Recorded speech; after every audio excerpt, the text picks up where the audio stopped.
Hari ini kita akan mendengar dan diberkati oleh suara Gembala Sidang Gereja Tigirias Indonesia yang terkasih Ibu Pendeta Darmiati Mariaji dengan judul untuk mengalami kuasa Tuhan Yesus. Romawi pertama, doa pembukaan. Tuhan Yesus, Engkau yang berkata agar kami selalu berjaga-jaga untuk menyambut kedatangan-Mu yang kedua kali.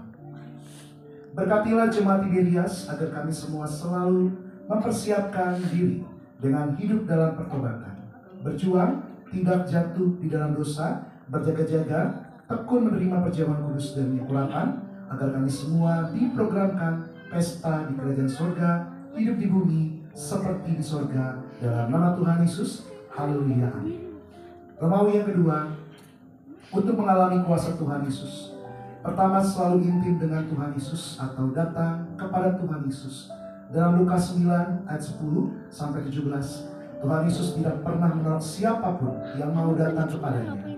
Dalam kondisi apapun, jika kita mau mendekat kepada Tuhan, maka Tuhan pun akan mendekat kepada kita. Tuhan Yesus selalu menerima kita apa adanya. Cara kita bukan cara Tuhan, solusi kita bukan solusi Tuhan. Kedua, kita katakan kepada Tuhan Yesus apa adanya kita. Yohanes 6 ayat 9, percayalah mujizat Tuhan masih ada untuk kita. Jangan pernah menganggap kita tidak penting. Kita penting di mata Tuhan Yesus. Tuhan Yesus menginginkan apa yang ada pada kita, agar kita katakan pada Tuhan apa adanya kita. Tuhan memakai kita dengan apa yang ada pada kita, bukan yang tidak ada pada kita. Mari kita katakan kepada Tuhan apa adanya kita dan apa yang ada pada kita. Kita bisa mengalami kuasa dan mujizat Tuhan melalui apa yang ada pada kita. Ketiga, mengucap syukur selalu dalam Yohanes 6 ayat 11. Di balik ucapan syukur, kuasa Tuhan akan terjadi. Kita harus mengucap syukur dalam segala hal, karena melalui ucapan syukur terjadi transformasi Allah. Mari kita penuhi hidup kita dengan ucapan syukur. Seberat apapun masalah kita, baik dalam pekerjaan, dalam keluarga, dalam kesehatan, dalam keuangan, dan lain sebagainya, hadapi semua dengan ucapan syukur, sehingga kuasa Tuhan atau mujizat Tuhan bisa terjadi pada kita. Doa penutup.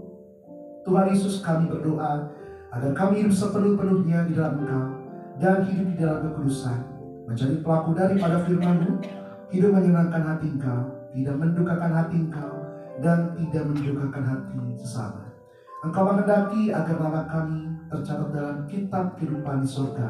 Kalau sampai nama kami tidak tercatat sesuai di dalam Wahyu 20 ayat 14 sampai 15, kami akan mengalami kematian kedua, yaitu lautan api. Kami mau bersungguh-sungguh hidup di dalam Engkau sepenuh-penuhnya. Dan biarlah Allah Roh Kudus selalu mengurapi kami, memenuhi roh, jiwa, dan tubuh kami. Dan dalam hidup ini, kami mau selalu bertobat dan bertobat, belajar dan belajar setiap hari, belajar firman-Mu, mendalami firman-Mu dan melakukannya. Dalam nama Tuhan Yesus, kami percaya kalau kami hidup sepenuh-penuhnya di dalam Engkau, maka terjadilah doa yang Kau ajarkan sendiri, yaitu hidup kami di bumi seperti di dalam surga. Dalam nama Tuhan Yesus, haleluya, amin.